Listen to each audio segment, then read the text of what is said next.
Rick and Morty is back, as in back on our TV screens, but also just in terms of quality. I for sure am not someone who has disliked the previous 2 seasons, but I can admit that in terms of freshness and expectations, it was about where you'd expect a high quality, well written show with a fundamentally good premise to land. However, missing some of the status quo shakeups that the first 2 seasons were so good at pulling off. And now it's hard to surprise the audience, as we've come to expect much of what Rick and Morty delivers. Well, with the first 3 episodes of season 5 out, I can now say this is one of the strongest starts to a season ever. The first 2 were just great sci-fi comedy episodes with great hooks. However, with episode 3, we get our first drama status quo shake-up episode that has been properly great, with no caveats. So far, if this season keeps it up, it has a chance of toppling season 2's first half, which in my opinion is the strongest run the show had, with episodes 1 to 6 all being basically brilliant. So with all that in mind, let's talk about a Rickconvenient Mort, which is turning out to be one of my favourite episodes of the show ever. The cold open is great, especially Rick sitting in the car yelling shit at Morty. Oh my god, come on, let's go! From there, Morty starts dating and falls in love with eco-superhero Planetina. The B-plot has Summer and Rick, who agree that love is stupid, go on a free planet apocalypse bender. Fuck love. Fuck love. Alright. So, for anyone who knows Rick and Morty, you probably know to expect that Morty is most probably going to be punished for trying to be independent and, well, good. Oh my god, no! Happy times in his life are usually fleeting at best, which yeah, it does go wrong and Morty is unfairly punished for attempting to be a good person. But it's how the show handles this is why it works so well.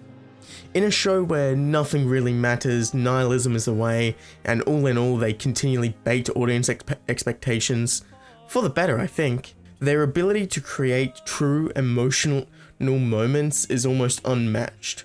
In a worse show, you could see how it would have this soppy love story where Morty's heart is broken.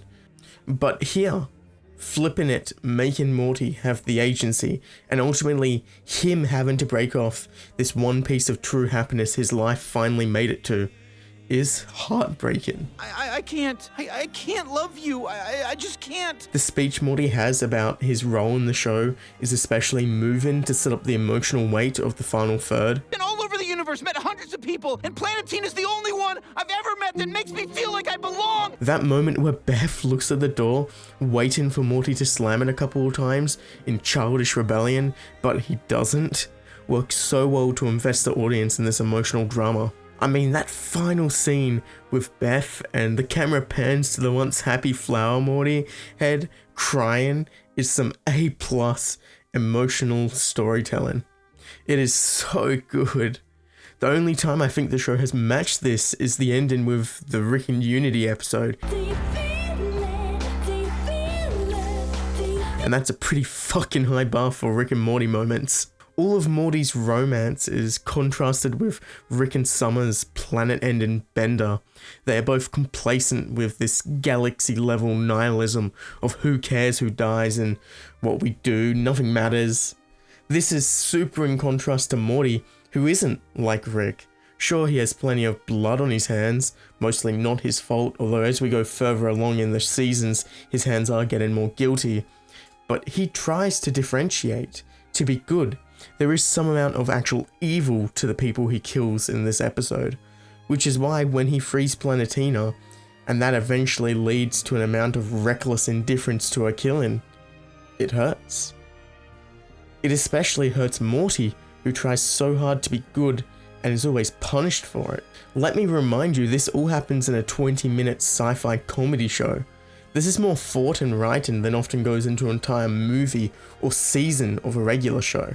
Think of how much they screwed up Game of Thrones' Daenerys Targaryen escalation into murder, which arguably was a whole season. They literally pull this off better here to a side character who isn't even on screen that often. This is what makes Rick and Morty a cut above. And my god, the soundtrack. They used 2 songs. One of those songs they got produced and made just for this episode.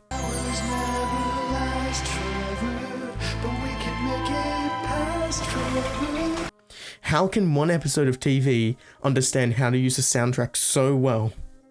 Meanwhile, you have these big budget movies fail so spectacularly. I'm looking at you, Cruella and Captain Marvel.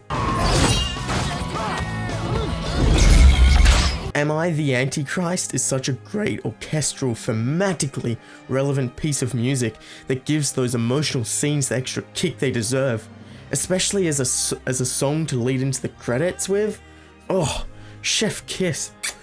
Chef kiss. To quickly be critical, I think this episode isn't as constantly funny as a regular episode, which makes sense. It's a more drama-heavy episode. I think maybe perhaps they could squeeze slightly more jokes into the Rick and Summer B-plot. Keep in mind that is such light criticism, because visually there's quite a lot going on at each of the planets. My favorite comedy moment is when both Morty and Beth tell Jerry to shut up. Now, it's only a game. Shut up! Okay. During this emotional family blowout. Also, the line about infant seals not getting any younger got a laugh out of me. And these infant seals aren't getting any younger. Overall, I'm really excited to see where the season heads from here. If it can continue to uphold this quality, it's gonna be a force to be reckoned with, because so far, I'm yet to see any sci-fi show compare. Low-key, 9 out of 10.